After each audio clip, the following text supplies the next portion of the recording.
대통령께서 유경조사 돌아가시고 난 뒤에 대통령 유경조사 쓰시던 만년필이 있습니다. 그 만년필을 대통령이 눈물을 툭툭툭툭 흘리면서 그거를 수도가에 앉아서 그 안에 있는 잉크를 다 뽑아낸 겁니다. 보관하겠다고. 잉크가 있으면 안 되잖아요. 잉크를 다 뽑아내고 그 다음에 그거를 종이에 싸가지고 스카치를 붙여서 영국의 만년필을 이렇게 보관하는 것을 봤습니다. 이분은 천성이 예의 바르고 겸손한 분입니다. 청와대 목수들이 아침에 대통령께서 산책하시다 보면 목수하고 청소부를 만나면 다른 사람보다 꼭 목수나 청소부에는 대통령이 먼저 말할 것입니다. 집에 애들 학교 다니느냐? 내 친구 금년에 대학교 들어갑니다. 아 그래? 합격하면 나한테 얘기해. 내 등록금 내가 내줄게. 꼭 그렇게 말씀하시고 청소부나 목수 이런 사람을 도와주는데 대통령 돌아가시고 나서 청소부하고 목수가 제일 많이 울었어요. 제가 보니까 제일 많이 울어요. 이분은 성격적으로 결연하고 추상 같은 그런 면이 있지만은 굉장히 눈물이 많고 여린 분입니다. 김재선 전 국회의장이 써놓은 책에 보면은 그런 말이 나옵니다. 박정희 대통령은 그야말로 겸손하고 인간미가 넘치는 그런 사람이다. 한 회고를 옳은 일이 있고 경희대학교 교수를 하셨던 김성식 교수, 그분이 원래 고려대학 계신 걸로 아는데 이분이 박 대통령에 대한 상당히 비판적인 글을 많이 썼던 사람입니다. 이분도 박정희 대통령을 평가할 때 그분은 매우 겸손하고 온화한 사람이다. 그리고 예의 바른 분이다. 이렇게 평가를 하고 있습니다. 대통령 돌아가시고 난 뒤에 각 신문사가 다투어서 박정희 대통령에 관한 글을 썼습니다. 조선일보, 중앙일보, 동아일 다 썼습니다. 그런데 그 취재했던 사람들의 공통된 의견이 뭔지 아십니까? 조갑재 선생님도 계십니다. 주 여러 사람을 취재해본 결과 공통된 점이 딱 두 가지가 나온다는 겁니다. 뭐냐면 모든 사람이 박정희 대통령의 애국심을 높이 평가한다. 그걸 참 애국심, 우리 그걸 존경한다. 그리고 또 하나는 소박한 인간미, 거기에 우리가 매료됐다. 이 두 가지를 얘기합니다. 박정희 대통령은 굉장히 강직하고 카리스마가 넘치는 분이지만은 부끄러움을 많이 타고 수줍음도 있는 분이에요. 요새 대통령 요즘 연설하는 장면 보면 여기 옆에 플라스틱으로 된 이렇게 두 가지 판때기를 놓고 원고도 안 보는 것처럼 연설을 합니다. 일반인들은 처음에 우리나라에 거기 등장했을 때 아니 저 대통령 얼마 전에만은 저 대통령 상에 언어한 말을 잘 못하는데 어떻게 저렇게 연설을 잘하느냐. 그 프롬프터를 모르니까요. 이거를 청와대 처음에 이걸 가져오려고 김성진 대변인이 대통령께 말씀을 드렸습니다. 이 외국의 국가원들이 쓰고 있는 이 프롬프터라는 게 있는데 이거 각각에서 한번 써보시죠. 대통령께서 그거 뭐 하는 거냐? 이렇게 하는 용도로 씁니다. 대통령이 뭐라고 그러시냐면 그 결국 내가 즉흥 연설을 하는 것처럼 쇼를 하는 거 아니야? 그렇게 말씀하시는 거예요. 나는 그런 거 싫습니다. 나는 싫으니까 예전처럼 원고 써가지고 와. 나는 원고 있어서 내가 읽을 테니까. 그래서 결국 그 프롬프터 기기가 청와대 창고에서 썩었습니다. 박사학위를 받으라고 여러 대학에서 외부에서도 요청이 왔죠. 박 대통령의 반응이 뭔지 아십니까? 그 박사학위가 내 대통령 하는데 무슨 소용이 있는데 박사학위 소용이 뭐냐 이거. 안 했어요. 내가 무슨 학문을 한 사람도 아니고. 아호를 가지라고 전직 대통령을 다 아호가 있었습니다. 아호를 지어 올리니까 내가 뭐 문인도 아니고 예술가도 아닌데 무슨 아호가 필요하냐. 그냥 받기만 하고 사용하지는 않겠다.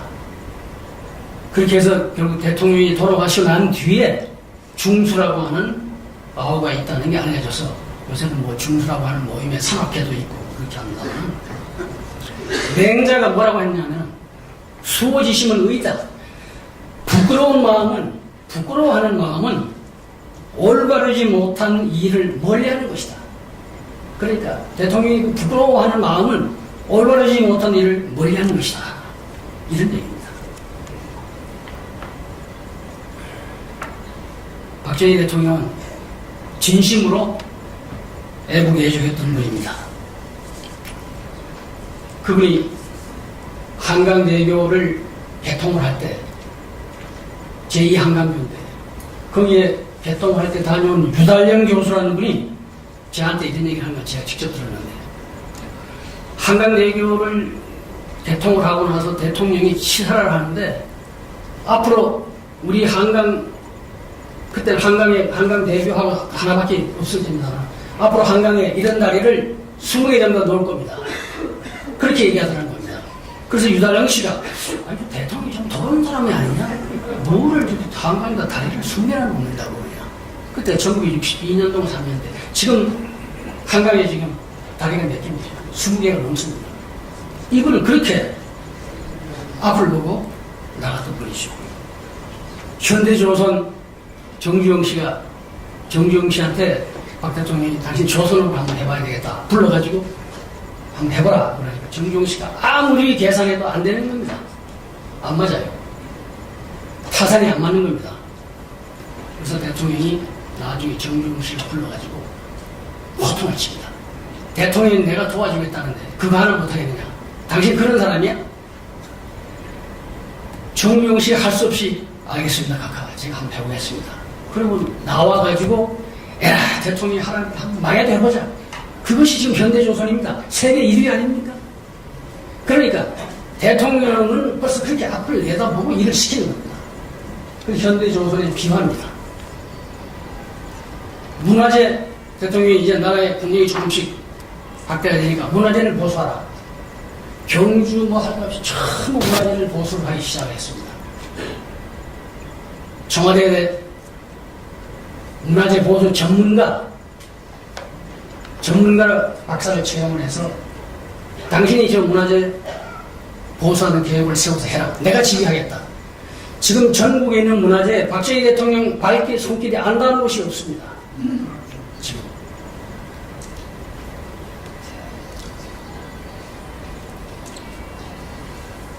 박 대통령께서 한일 회담을 하고 월남 파병을 하고 소양강 댐을 건설하고 포철을 만들고 할 때 다 야당에서 반대했습니다. 하나도 안 된다고 반대한 거죠. 박 대통령께서 이렇게 말했습니다. 이 엄청난 과업을 나는 단 한 번의 야당으로부터의 칭찬이나 박수 없이 내가 외롭게 추진했다. 그런 것을 시정연설문에서 한번 말씀하신 일이 있습니다. 유경수 여사 돌아가시고 난 후에 그 강단이 있던 대통령이 흔들리는 모습이 있습니다. 흔들려요. 아무리 본인은 아주 철두철미하게 강하게 하셨지만은 우리 옆에서 본 우리 눈에는 뭔가 저분이 외롭고 고독의 그림자가 뒤에 붙어 다니는 것 같은 인상을 받았습니다. 뭔가 힘들어하는 것 같고. 저녁에 TV 시청을 하실 때 유경유산 돌아가시는 뒤고 가족들하고 텔레비를 보다가 다 뿔뿔이 자기 할 일을 하러 들어가죠. 대통령이 텔레비 보시다가 혼자 그냥 그 응접실에서 소파에 들어누워 주무시는 겁니다. 그 부속실 직원이 올라가서 보면 그분이 뭐 몸집도 크지 않습니까? 그 소파에 그냥 들어누운 채로 주무시고 계세요. 그래서 각하 방에 들어가서 주무시죠. 깨워서 방에 모신 일이 한두 번이 아닙니다. 그래도 어떤 때는 지금 보고 이 사람한테 자다가 배가 고파. 그러니까 내 방에다가 쿠키 과자를 좀 갖다 놔. 왜냐하면 대통령이 퇴원하시는 그 밑에 주방 사람들은 다 나가고 일국의 대통령이 밤에 주무시다가 배가 고프다. 그러니까 과자 부스러기 좀 갖다 놔라. 이게 여러분들에게 이해가 되십니까? 그분은 그렇게 사셨던 분입니다. 그러니까 저녁으로 창가에 앉아서 구슬프게 피리를 부시고 그 단소 소리를 들은 경호원들이 RSC 경호원들이 그야말로 눈물을 흘리고 했던 그런 일이 한두 번이 아닙니다. 유경수 여사 돌아가시고 나서 어느 날 자녀 세 분이 대통령께 어버이날 카네이션을 갖다 주셨어요. 근데 대통령께서 눈물을 흘리시면서 그걸 받더래요. 받고 나서 나중에 보니까 대통령 집무실에서 카네이션이 없어졌어요. 나중에 보니까 박 대통령 침실에 걸려있는 유경수 여사 영정 밑에 그 카네이션이 고스란히 놓여있더라는 겁니다. 대통령이 외로우시니까 저녁으로 측근들과 술자리가 다 생기는 겁니다. 말 것이 없고 그러니까요.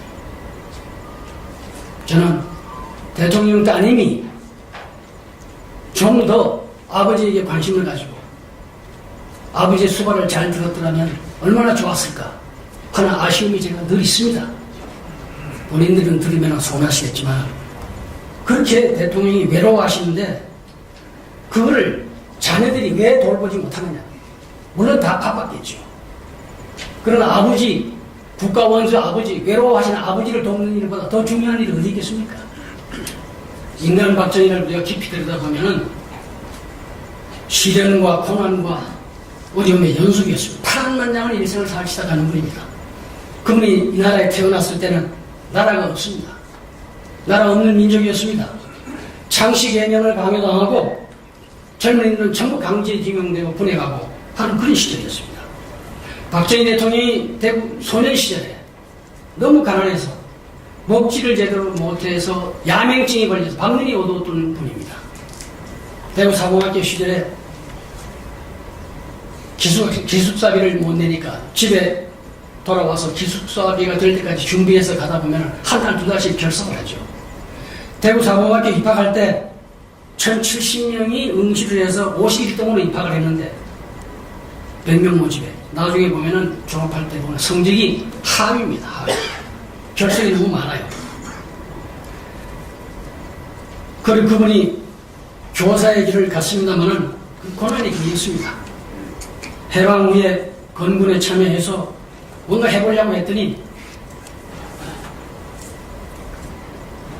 젊었을 때 한때 군에서 잘못 관여했던 남노당 사건에 연루가 돼서 엄청난 신체적인 고통을 당하고 대통령이 사형 구형에다가 무기 언도가 나고 파면이 됐습니다. 그리고 대통령이 첫 번 결혼에 실패하고 다음에 한 여인을 사랑했는데 그 여인이 박정희 대통령이 남노동에 관련됐다는 사실을 알고 정보를 감춰버렸어요. 생각해 보십시오. 인간들은 얼마나 큰 고통이 있겠습니까? 저 본인은 뭣도 모르고 했던 일인데. 그러나 이분이 다행히 군에서 이렇게 유능한 장교를 우리가 희생시켜서는 안 된다. 그리고 남노당으로 근무한 그런 남노당의 활동이 없지 않느냐. 이렇게 해서 군에서 복직운동이 일어나서 다시 군에 복직하고 또 유경수 여사라고 하는 아주 훌륭한 여인을 만나서 가정을 꾸리게 됩니다. 5.16이 실패했으면 어떻게 됐겠습니까? 5.16이 실패했으면 그분은 또 사형을 언도받았을 것입니다. 그런데 왜 그분은 이 길을 갔을까요? 모진 시련을 겪을 때마다 이분은 자기 생에 대한 애착보다는 대의와 명분에 생명을 건 겁니다. 내가 목숨을 걸고 추구할 가치가 있고 이상이 있고 꿈이 있다면 내 목숨을 초기와 같이 버리겠다 하는 것이 박정희 대통령의 생각이었습니다.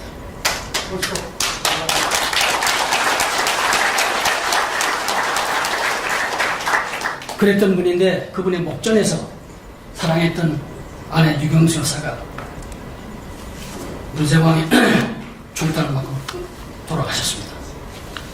그렇게 하늘은 어찌 이렇게 한 인간에게 이렇게 많은 고통을 주느냐. 제가 맹자의 고자장을 제가 여기에 소개를 했습니다. 시간 관계상 제가 그걸 읽지를 않겠습니다. 여러분 이 끝나고 나신 뒤에 맹자의 고자장 한번 읽어보시기 바랍니다.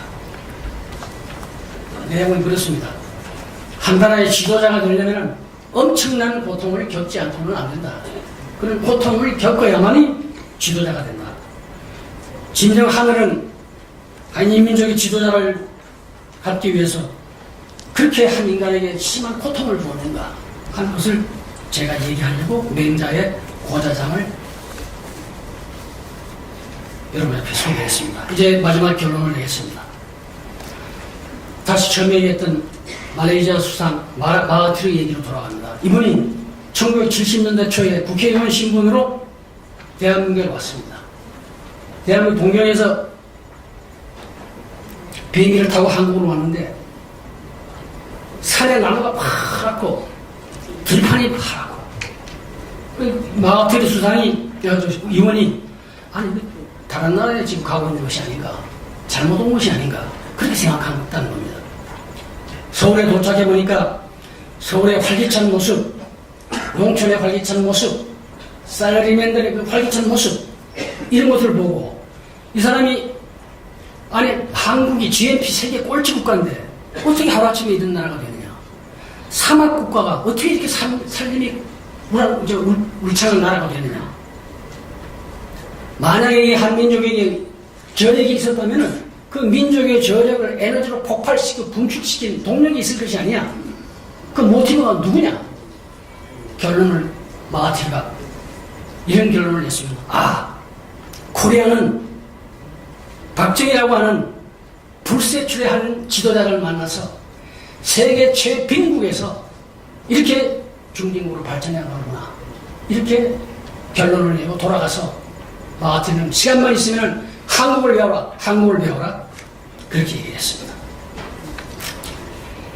이렇게 잘 살아보자 그러면 전국 방방곡곡을 누비던 박정희 대통령이 부하의 시력, 가장 사랑했던 부하의 시력을 받아서 파란만장한 일생을 유언 한마디 남기지 못하고 돌아가셨습니다. 참으로 가슴 아프고 해석한 일이 알 수 없습니다. 한 가지 위안을 받는다면 영웅은 침대에서 죽지 않는다. 전장에서 죽든지 그러지 침대에서 죽는 것이 아니다. 이 말 한마디로 위안을 받을 수밖에 없습니다.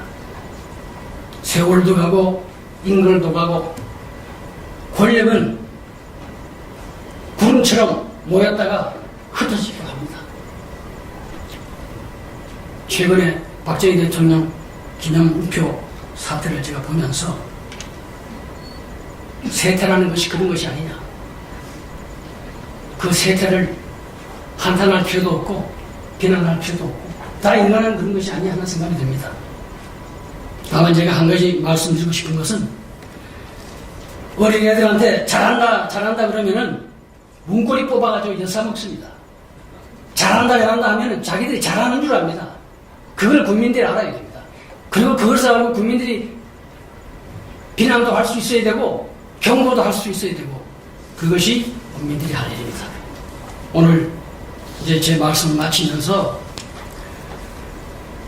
세세 연년 박정희 대통령 묘소에는 추모의 발길이 끊이지 않습니다. 그분을 그리워하고 아쉬워하는 분들이 지금도 많이 모입니다. 올해 100회 탄신일을 맞아서 다 함께 그분과 함께 그분의 탄신을 축하드리고, 그분의 꿈이었던 조국의 번영, 민족의 통일을 위해서 우리가 다 조그마한 힘이라도 보태야 될 것이 아닌가, 그런 생각을 하면서 제 말씀을 마치겠습니다.